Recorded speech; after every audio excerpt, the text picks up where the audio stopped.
Quiero dirigirme a todas las personas que van a escuchar este audio con un mensaje a la mente y al corazón. Esta vez para hablar del poder, la fuerza que tienen los procesos en la vida de una persona para lograr los objetivos deseados. Y quiero tomar como referencia los 3 primeros versículos del capítulo 11 de Primera de Crónicas, que dice: Entonces todo Israel se juntó a David en Hebrón diciendo: He aquí nosotros somos tu hueso y tu carne. También antes de ahora, mientras Saúl reinaba, tú eras quien sacaba la guerra a Israel y lo volvía a traer. También Jehová tu Dios te ha dicho: Tú apacentarás a mi pueblo Israel, y tú serás príncipe sobre mi pueblo. Y vinieron todos los ancianos de Israel al rey en Hebrón, y David hizo con ellos pacto delante de Jehová, y ungieron a David por rey sobre Israel, conforme a la palabra de Jehová por medio de Samuel. Me estoy imaginando el extraordinario escenario que Dios le prepara a David para graduarse de 40 años de proceso. David es una persona admirable. ¿Qué hace que alguien sea admirable? Porque en realidad cada uno de nosotros en algún momento de nuestra vida hemos admirado a alguna persona que tenemos como referente para lo que nosotros queremos lograr. Lo que hace admirable a una persona es que esa persona está en el lugar donde nosotros quisiéramos estar, y que algún día logró aquello que nosotros perseguimos en el día de hoy. Entonces, las personas que son admirables son personas que han pagado un precio. ¿Qué deberíamos hacer nosotros para llegar al lugar donde queremos llegar? También pagar el mismo precio que pagaron esas personas que han sido admiradas por muchos. Ese precio se llama proceso.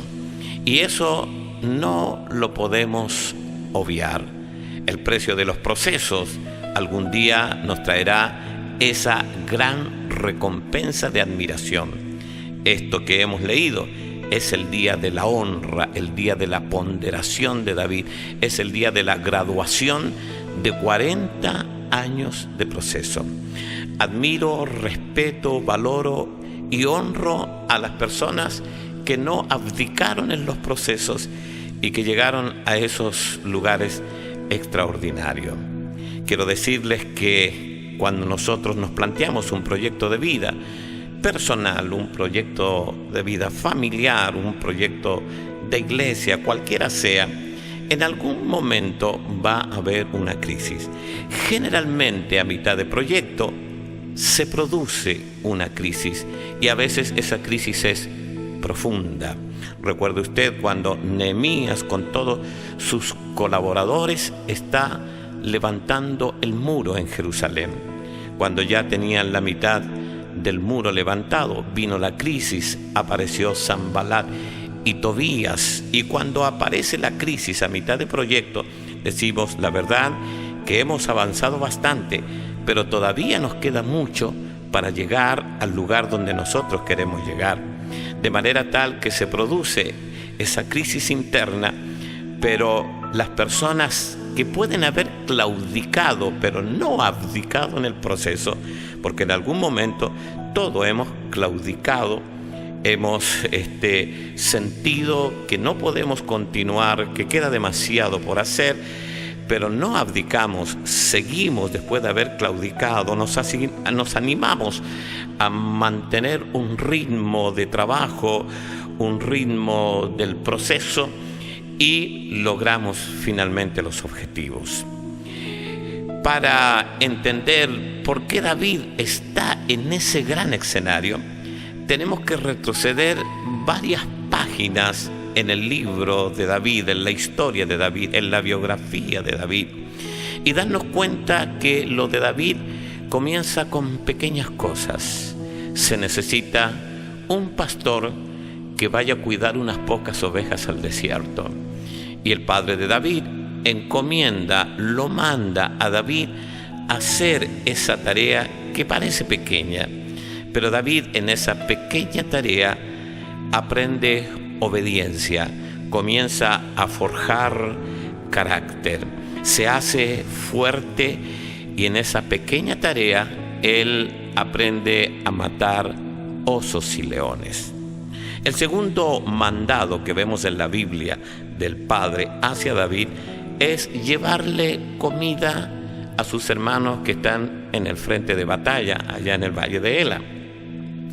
David llega al frente de batalla y se da cuenta que hay un problema serio.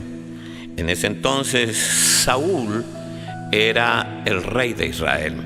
Saúl es respuesta a una oración mal hecha de toda una nación pidiendo un rey. Ellos clamaron a Dios y le pidieron un rey como tenían las otras naciones vecinas. Y tal cual eso fue Saúl, un rey como tenían las naciones vecinas. Un rey dominado por sus propias emociones, con un carácter muy frágil, un hombre que en realidad se dejó llevar por sus temperamentos o su temperamento, un hombre colérico, un hombre agresivo, un hombre que piensa solo en sus propios intereses, un hombre que no recibe consejos, un hombre que es llevado de sus ideas y piensa que sus ideas son las mejores. Estoy hablando de temperamentos. Cuando yo era un jovencito, me enseñaron lo que eran los temperamentos, clasificados en 4 fases: el temperamento sanguíneo, el colérico, el flemático y el melancólico. Cada uno de esos temperamentos tiene sus pros y sus contras, y parece que en Saúl las contras del temperamento colérico se habían acentuado en su vida. Estoy hablando de temperamentos. Los psicólogos dicen que el temperamento viene en el ADN de la persona, es decir, que es transmitido a través de sus progenitores. Pero el carácter se forma, dicen también los psicólogos, que el carácter ya estaría casi formado saliendo de la edad de la adolescencia. Ahora, cuando Dios creó al hombre, lo creó perfecto. La regulación de los 4 temperamentos y los pros de esos 4 temperamentos estaban en la vida de Adán y de Eva, en ese diseño divino extraordinario para mantener una excelente convivencia. Luego de la caída, ese diseño se estropeó, se distorsionó y comenzaron a aparecer los malos efectos de los temperamentos. Y hay gente que en realidad se destacan los malos efectos de los temperamentos, pero cuando nosotros tenemos el carácter de Cristo formado, entonces el carácter termina regulando los temperamentos. Por eso el apóstol Pablo dice: hijitos míos, y hasta ahora vuelvo a sufrir dolores de parto hasta que Cristo sea formado en vosotros. Cuando Cristo es formado en la vida de una persona, entonces a esa persona no hay que prohibirle nada, no hay que exigirle nada, porque el carácter de Cristo es quien domina y Él sabe lo que tiene que hacer y sabe lo que no debe hacer. Por eso es tan importante que en la vida de los seres humanos que hemos creído en nuestro Señor Jesucristo, habite en nosotros y se forme el carácter de Cristo en nosotros. Isaías capítulo 9, versículo 6 dice: porque un niño nos es nacido, hijo nos es dado. El niño nace, el hijo se da. El hijo necesita al niño para manifestarse en la tierra. Eso es lo que ocurre en la vida de cada cristiano. El Hijo, que es eterno, tiene que morar en nosotros y luego manifestarse desde nosotros al mundo. Dios siempre se manifestó de los tabernáculos Y cuando alguien recibe a Cristo en su corazón, se constituye en un tabernáculo de Dios. Es decir, Dios viene y se tabernaculiza en nosotros. Repito, Dios viene, corrijo también, Dios viene a tabernaculizarse en nosotros y manifestarse desde nosotros. Cuando ya el carácter de Cristo está formado, entonces tenemos una vida plena en Dios. Saúl y David son personas muy diferentes. En David hay procesos que sostienen lo que David va a hacer. Sin embargo, en Saúl hay ausencia de procesos. Ellos fueron siempre por vías paralelas, por caminos paralelos. Y dice la geometría que dos líneas paralelas, siempre a la misma distancia, nunca se van a juntar. Es por eso que David nunca hizo alianza con Saúl, porque iban por caminos distintos. Eran muy diferentes. Desde su ungimiento hacia adelante nos damos cuenta que era diferente el actuar de David con el actuar de Saúl. Saúl es ungido para iniciar su tarea con una redoma. Una redoma es frágil. Las redomas podían ser de arcilla, en algunos casos de vidrio, que con un pequeño golpe eso se rompe. Y así pasó, tal cual como eso pasó con la vida de Saúl, que fue movido por sus propias emociones, frágil en sus convicciones, se rompió su reinado como una redoma de arcilla o de vidrio. Pero David fue ungido con un cuerno. Y para que haya un cuerno tiene que haber un proceso.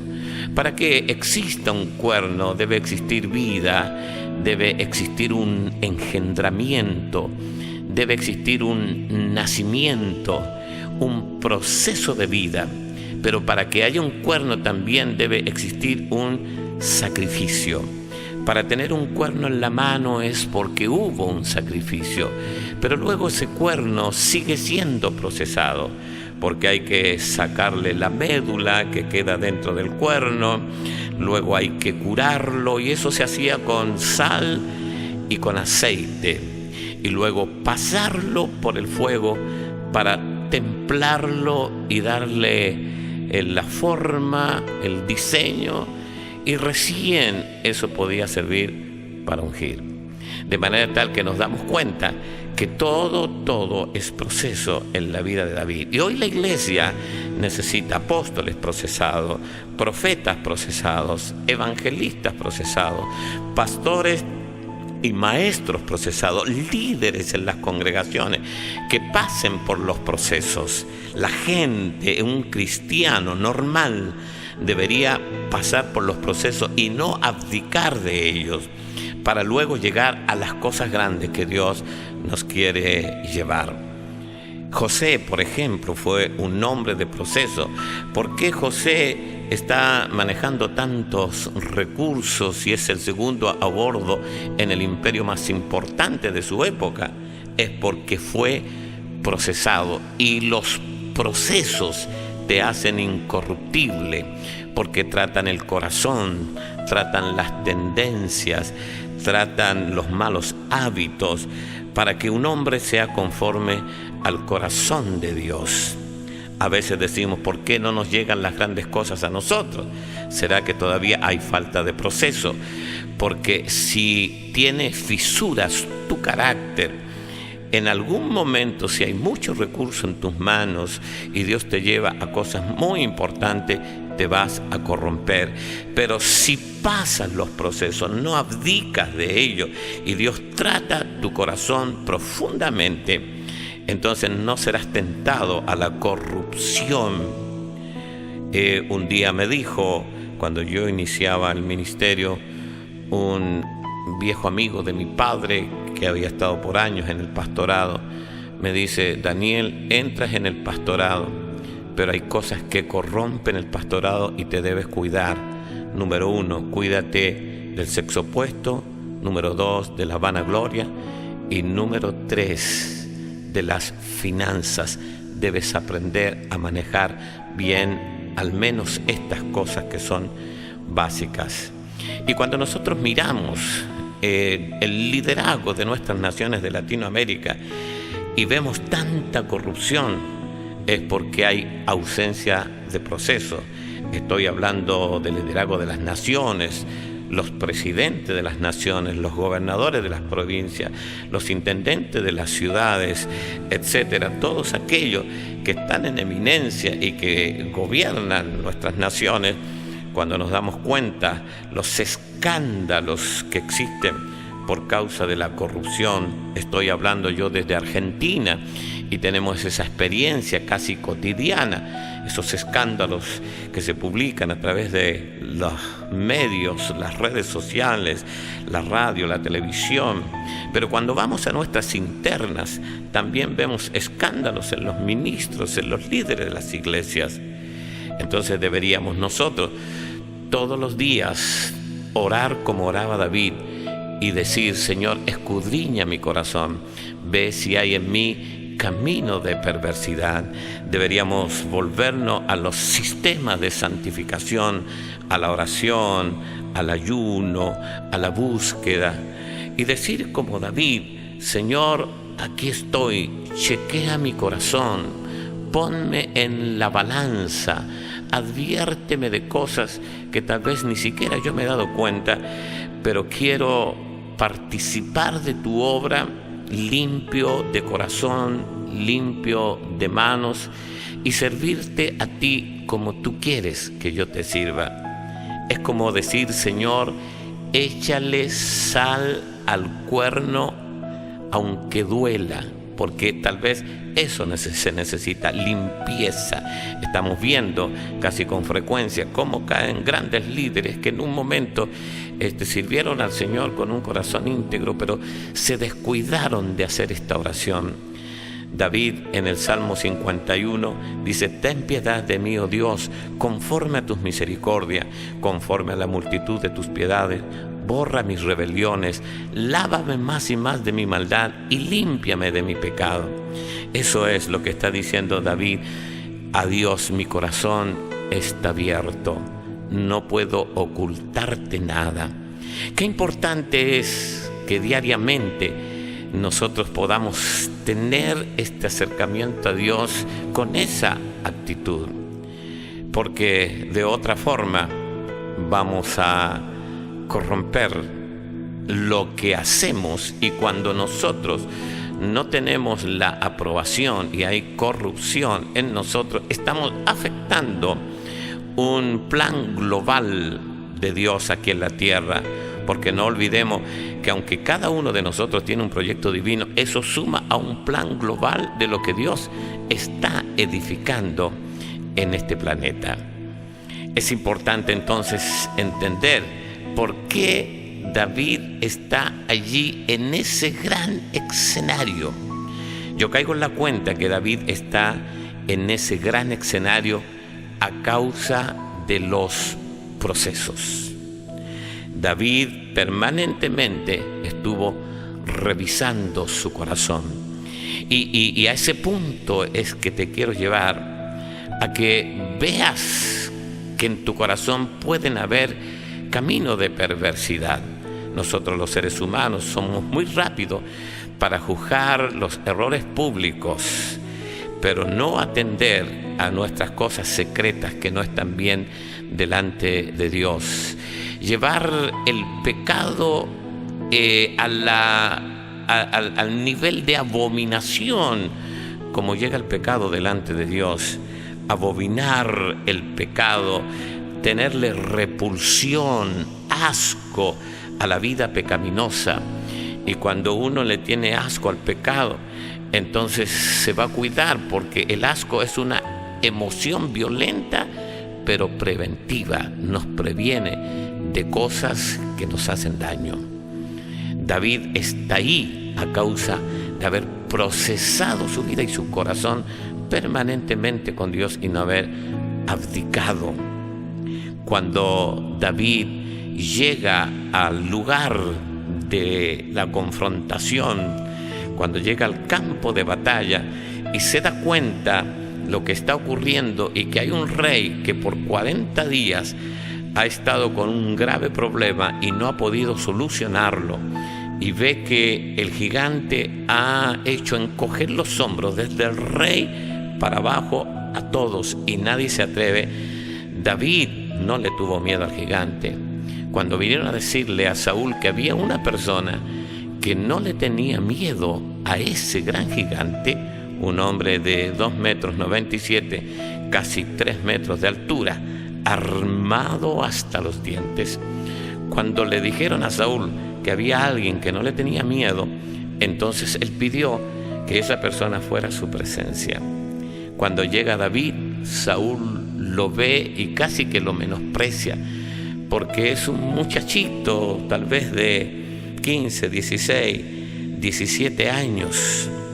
Y lo que le dice David a Saúl es: no tenga miedo ninguno de ustedes, tu siervo irá y peleará con él y lo vencerá.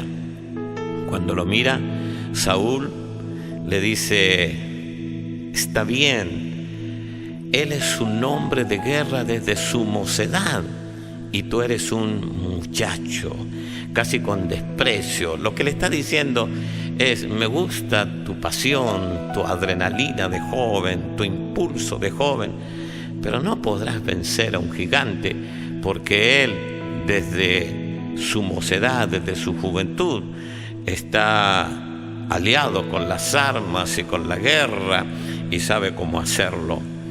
Ahora, yo entendí desde muy joven, porque desde muy joven a mí me dieron responsabilidades que tal vez no eran para mi edad, en el ministerio, en tareas importantes, y tuve que aprender desde jovencito que ser joven no te hace un inexperto, y ser un adulto o un adulto mayor no te hace un experto.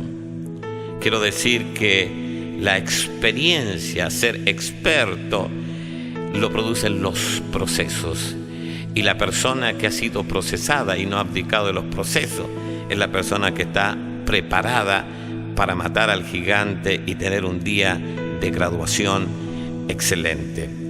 Lo que le está diciendo David: no conmigo, no te confundas. Yo estoy aquí no porque soy el favorito de Dios, ni porque me las creo y estoy ufanando como un campeón. Yo estoy aquí porque los procesos me arrojaron a este escenario, y en este escenario Dios me va a llevar a otra dimensión. Qué interesante, porque todas las personas que no han abdicado en sus procesos, Dios les tiene preparados los próximos escenarios donde Dios mismo se va a manifestar con él. La Biblia dice en el libro de Colosenses, capítulo 3, versículos 1 al 3: si pues habéis resucitado con Cristo, poned la mira en las cosas de arriba, donde está Cristo sentado a la diestra de Dios. Poned la mira en las cosas de arriba, no en las de la tierra, porque vosotros habéis muerto y vuestra vida está escondida con Cristo en Dios. Cuando Cristo, vuestra vida, se manifieste, vosotros seréis manifestados con Él en gloria. Y quiero decirte a ti que no has abdicado de los procesos, que ya Dios tiene preparados los próximos escenarios para que tú te manifiestes con Él en gloria. Lo segundo que me da a entender la historia de David es que David llega a ese escenario porque David aprendió a tratar las cosas pequeñas. Las cosas pequeñas él las trató con responsabilidad y con mucha excelencia. Tratar las cosas con responsabilidad y con excelencia cuando son pequeñas, eso te llevará a la grandeza. Porque si pensamos en un teorema de lo que es grandeza, deberíamos decir que grandeza es la sumatoria de las pequeñas cosas hechas con responsabilidad y excelencia. Lamentablemente estamos en un sistema que nos ha traído un mal concepto de las pequeñas cosas. Entonces todo el mundo quiere las grandes cosas. Es más, escucho a los profetas por donde voy y estoy siempre en escenarios diferentes, escucho a los profetas decirle a la gente: Dios te tiene preparado para grandes cosas. Esas profecías genéricas que están como en la nebulosa. Pero si así fuera, el profeta no te dice cómo llegar a las grandes cosas. El profeta debería decirte: tienes que ser responsable y excelente en las pequeñas cosas para que luego Dios te ponga en las grandes cosas. Te diré algo: tú no eres tan grande para las pequeñas cosas, ni eres tan pequeño para las grandes cosas.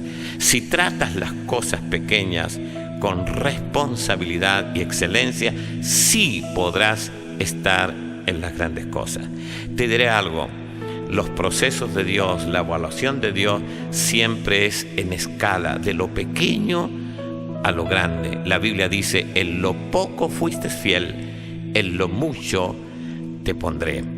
Así que es importante que aprendas a tratar las pequeñas cosas con esa gran responsabilidad y hacerlas con excelencia, poniendo todo lo tuyo, dones, talentos, inteligencia, sabiduría, fuerza, en las pequeñas cosas. Y luego Dios te llevará a las grandes cosas que tiene preparada para ti. Qué importante es eso, porque en las pequeñas cosas David aprendió estrategias. Cuando él se va a enfrentar al gigante, allí en el valle de Ela, lo ve al gigante bajando a ese gran hombre, armado, extremadamente armado, y David solo va con palos y va con piedras, con una honda, de manera que también lo menosprecia el gigante y le dice: muchacho, ¿acaso yo soy perro que vienes a mí con palos? Y David le dice: yo vengo a ti en el nombre de Jehová de los ejércitos de las huestes de Israel, y hoy te voy a matar y te cortaré la cabeza. Y notemos que la espada no estaba en la mano de David, la espada estaba en la mano del gigante, y con la propia espada del gigante David iba a cortarle la cabeza al propio gigante, de manera que él esté haciendo una confesión de fe, habiendo ya visualizado en su espíritu que él era el ganador en esa lucha y que él iba a cortar la cabeza con la propia espada, que era enorme, dice que era como un telar. Y lo que necesitaba David era estrategia, astucia. Y hay dos cosas que necesitó David para ese enfrentamiento, y fue rapidez y distancia. Ahora, imagínese usted, por favor, por unos minutos, que viene bajando un gigante y lo ve desarmado. No tiene David armadura convencional, solo tiene palos y hondas, que eran las armas de un pastor. De manera tal que no hay estrategia en el gigante para enfrentar a David. David es ágil, él no está armado con esa armadura que le impide casi caminar. Pero David, con palos, con piedras, con hondas, había matado osos y leones. Y por eso cuando Saúl le dice que cómo iba a ir David a enfrentar al gigante, porque David ni siquiera tenía edad para portar un arma convencional, no tenía edad para el servicio militar, pero David estaba allí por causa de los procesos. Y David le está diciendo en ese minuto a Saúl: bueno, tú has estado acá sin darle solución a este problema, y mientras tú estabas acá sin saber qué hacer, gobernado por el pánico, atemorizado por una voz que te desgastó psicológicamente y te turbó, porque Saúl no tocó a nadie, no enfrentó a nadie, pero él estaba turbado. Y mientras tú estabas turbado y estabas desgastado por esa voz, yo estaba matando osos y leones. Entonces los procesos le dieron la estrategia para la guerra. David sabe que necesita distancia y que necesita velocidad. Ahora, ¿quién le enseñó a David que necesitaba solo esas dos cosas? ¿Quién le enseñó a David?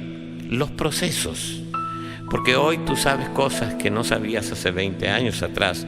Hoy sabes cosas que tienes que hacer y sabes las cosas que no tienes que hacer. Eso no te lo enseñaron en la universidad, no te lo enseñaron la secundaria o en los manuales de estudio. Eso te lo enseñaron los procesos. Y David en los procesos aprendió también estrategia. Quiero decirte algo, que en los procesos, cada proceso va dejando llaves de sabiduría en ti. Y es muy importante que tú escuches a la gente procesada, porque yo conozco pastores jóvenes, ministros que se lanzan a esta tarea del ministerio y no escuchan a nadie, y deberían escuchar a los procesados, porque los procesados tienen llaves de sabiduría. Creo que se evitarían un montón de situaciones complicadas y difíciles y podrían resolver más rápido sus cosas y avanzar con una mayor dinámica. Qué importante es esto. Quiero decirte también que estos procesos dan autoridad. Cuando miramos el tema de autoridad, vemos que hay autoridad delegada y autoridad adquirida. Autoridad delegada es cuando Moisés presenta a Josué a toda la nación e insinuando que él iba a ser su sucesor. 40 años antes de entrar a la tierra prometida, ya con ese anuncio de Josué en Israel, ellos van a espiar la tierra. Cuando vienen los 12 que envió Moisés a espiar la tierra, vienen de regreso, ellos vienen divididos mentalmente. 10 están pensando que no podrán entrar a la tierra prometida. Y ellos decían, nosotros parecemos langostas, frente a ellos esa tierra traga a sus moradores. En fin, había mucho argumento natural para pensar que no se podía tomar la tierra. Y aquella noche, cuando llegaron con el informe y dieron el informe, estos 10 espías, hubo lamento, tristeza y llanto en toda una nación. Y comenzó Josué a arengar a la nación y decir, nosotros podremos más que ellos, los comeremos como a pan. Y esa arenga que tuvo Josué con un temperamento también juvenil y con esas ganas de conquistar la tierra, pero aquella noche no conquistaron nada. Esa noche fue noche de luto, de lamento. Todos querían regresarse. Pero años más tarde, después de haber pasado el proceso del desierto con la gente, Josué está a punto de entrar a la tierra prometida. Ellos renuevan un pacto con Dios, que es el pacto de la circuncisión, y ellos recuerdan el día de la Pascua, y luego, sin tanta arenga, ellos entran a la tierra prometida, porque los procesos también te van dando autoridad e influencia, en este caso, en toda una nación. Ellos están ahora, en el pasaje que hemos leído, en Hebrón. Hebrón es el epicentro del lanzamiento del ministerio de David al reinado. Ellos están ahí, los ancianos le están diciendo, David, es verdad, antes que fuera rey, ya tenías el carácter de rey, ya te veíamos como un rey.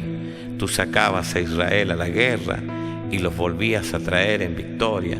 No tienes nada que probar, ya has probado que eres el próximo rey. ¿Y por qué digo esto? Porque es muy importante, porque hay gente que asienta su autoridad solo en una promoción, en un buen mensaje. Pero si a muchos les sacáramos el título de apóstol, de profeta, de evangelista, de pastor, de maestro, y lo bajáramos de los púlpitos, perderían toda la autoridad. Sin embargo, la gente que ha venido siendo procesada y llevada por Dios a esos lugares donde, con la influencia que ellos tienen después de haber sido procesados, la gente los sigue en los proyectos que Dios les ha dado. Así que mire qué interesante que es que tú no abdiques de los procesos. Ahora bien, David todavía tiene que pasar por una prueba muy difícil, y todos conocemos el suceso lo que ocurre en la cueva de Adulam. 400 personas se acercan a David. David es un prófugo. David está huyendo de su líder desquiciado, de su líder que no sabe dominar sus emociones. Ya le había tirado lanzas para matarlo y David había sorteado esos ataques de Saúl. Su esposa lo baja con una piola, con un cordel por un muro, y David sale huyendo. Así que es un prófugo y ahora está en la cueva de Adulam. Él escapa por su vida, pero vienen 400 personas a unirse a David. Ahora, no es lo mismo unirse antes de Hebrón que después de Hebrón, porque después de Hebrón ya David es rey, todos quieren unirse con él, pero antes de Hebrón es un prófugo, no tiene nada para ofrecer. Entonces la pregunta de rigor que surge aquí es: ¿por qué 400 personas vienen a unirse a David? ¿Qué tiene David para ofrecerle sino riesgos y riesgos de muerte? Porque si lo encuentran con David, tal vez los 400 van a pasar por las armas. De manera tal que hay algo acá muy particular en que ellos vienen a unirse a David. Y es que David es diferente. Además de eso, diré que esos 400, dice la Biblia, que estaban angustiados, endeudados y afligidos. De manera que ellos tampoco le ofrecen nada a David. Se juntan, hay una ecuación, tal vez no va a producir un resultado nada favorable. Bueno, pero en esa ecuación Dios se va a glorificar. Ahora, estos 400, reitero, están afligidos, endeudados, angustiados. O sea, hay un profundo problema del alma interno, porque la angustia, la aflicción, son sentimientos profundos que paralizan la vida de la gente, y creo que eso lo ha producido la deuda.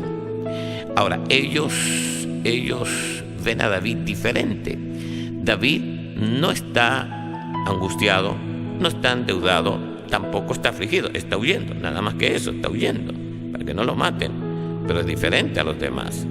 Ahora, ¿por qué ellos están angustiados, endeudados y afligidos? No es por su propia cuenta, sino porque hay un sistema que los endeudó, y la deuda le trajo angustia y aflicción. Ahora, Saúl encarna un sistema diabólico y perverso que endeudó a esos 400 y a tantos otros que se quedaron y no vinieron a la cueva de Adulam. El sistema los endeudó y el sistema los tiene angustiados y afligidos. Pero David no está atrapado por el sistema. David está huyendo, pero es libre de un sistema. Eso tal vez tiene una seria coincidencia con lo que nosotros vivimos en nuestros países de Latinoamérica, donde el sistema ha endeudado a la gente y luego la gente anda angustiada y afligida. Ellos saben que David es diferente, que todavía no ha llegado al poder, pero va a llegar porque ya los procesos se lo han preparado para llegar a gobierno, y ellos se unen a él, y la unción de David trata a esos 400, los cambia, los sana interiormente, y nunca más se vuelve a hablar de los 400 angustiados, endeudados y afligidos, porque cuando se produjo el cambio, él los preparó para gobierno, David los preparó para liderar, y fueron sus ministros de gobierno. Más tarde, con ellos gobernó esa nación y produjo 17 años de avivamiento consecutivo. O sea, floreció Israel, se expandió. David no perdió ninguna batalla, construyó ciudades de almacenamiento, la gente estaba bien, él centralizó la adoración y la alabanza, y desde esa plataforma de adoración y de alabanza ejerció la autoridad sobre toda una nación, un hombre conforme al corazón de Dios, y con él estaban ellos, los 400. De manera tal que es importante entender lo que puede hacer un hombre de unción, aunque ande perseguido y alguien lo quiera matar. La unción es tan poderosa que va a cambiar toda circunstancia. Y termino diciendo algo que descubrí estudiando esta historia de David, y es que los 400 llegaron a ser hábiles con la honda, con sus dos manos, la izquierda y la derecha, porque David fue hábil con la honda. Con esa honda y con la habilidad, él pudo matar al gigante. Ahora se cuenta que los honderos eran gente tan hábil que a 100 metros con una piedra podían pegarle a un cabello de una persona. Así que imagínese la habilidad que tenían ellos. Significa que lo que había en David fue transmitido a esos 400 que estaban con él en la cueva de Adulam. Quiero decirte algo, que hay una unción especial sobre quien hace cobertura sobre ti, quien puede ser tu padre espiritual. Yo no sé qué concepto tú tienes de la paternidad. Yo lo tengo muy claro a eso, lo que es cobertura, lo que es paternidad. Y se transmite en el espíritu a la gente que está bajo la cobertura de un hombre de Dios. Esa misma unción es transmitida a todo lo que está debajo de esa cobertura. Conozco lo que se produce en una imposición de manos cuando oran por nosotros, lo que se transmite cuando ora nuestro Padre espiritual, cuando ora nuestra cobertura, lo que nosotros recibimos y lo que nosotros damos a la gente que está bajo nuestra paternidad y bajo nuestra cobertura. Así que alabo a la gente, honro a la gente que no ha abdicado en los procesos. Y el mensaje que quiero darte es: aunque la veas difícil, aunque la cosa esté dura, aunque haya tormentas, dificultades y problemas serios, no abdiques en los procesos. He visto mucha gente que hoy debería estar en unos niveles extraordinarios con Dios, pero abdicaron del proceso y fueron perdiendo terreno, y ese terreno no se recupera. El tiempo es vida, pierdes tiempo, pierdes vida, y es muy difícil, diría casi imposible, recuperar lo que dejaste de hacer en cuanto al tiempo, digo, y se van retrasando los proyectos de Dios con la vida de la persona que va cortando los procesos. Por eso esta palabra, este mensaje al corazón es: mantente firme.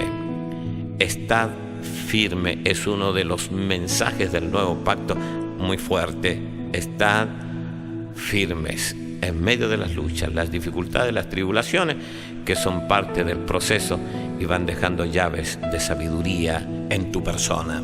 Déjame orar, por favor, para bendecirte y que esta palabra siga trabajando en tu corazón. Que esta palabra sea una palabra rectora de aquí en más en todo lo que haces, principalmente si tienes un llamamiento al ministerio, un escogimiento, porque terminarás a través de los procesos haciendo solo lo que tienes que hacer, para lo cual has sido escogido. Oramos y quiero bendecirte con esta oración. Padre, en el nombre de Jesús, yo te doy gracias por poder soltar esta palabra en el corazón de tanta gente que va a escuchar este audio. Gente que está pasando por momentos complicados y difíciles, que son las pruebas que necesitamos pasar como parte del proceso para ir, Señor, forjando carácter y obediencia en nuestra vida. Señor, da la fuerza a todas las personas que están en el momento difícil, porque esa será la plataforma para los próximos escenarios que tú ya les tienes preparado para manifestarte juntamente con ellos. Los bendigo, los fortalezco, les digo que les va a ir bien, hablo bien de lo que está por pasar. las próximas semanas, los próximos meses y años, con cada uno de ellos, en el nombre de Jesús. Y puedo visualizar en este momento en mi espíritu a mucha gente saliendo de esos conflictos y yendo a escenarios extraordinarios como los que le preparaste a David frente a toda una nación. Padre, que cada uno tome tu fuerza. Declaro victoria para cada uno de los que han escuchado este mensaje y pondrán esta palabra por obra en el nombre del Padre, del Hijo y del Espíritu Santo de Dios. Amén. Es necesario que pases por un proceso. Serás probado como el oro, no es un juego. Yo soy el que te está pasando por el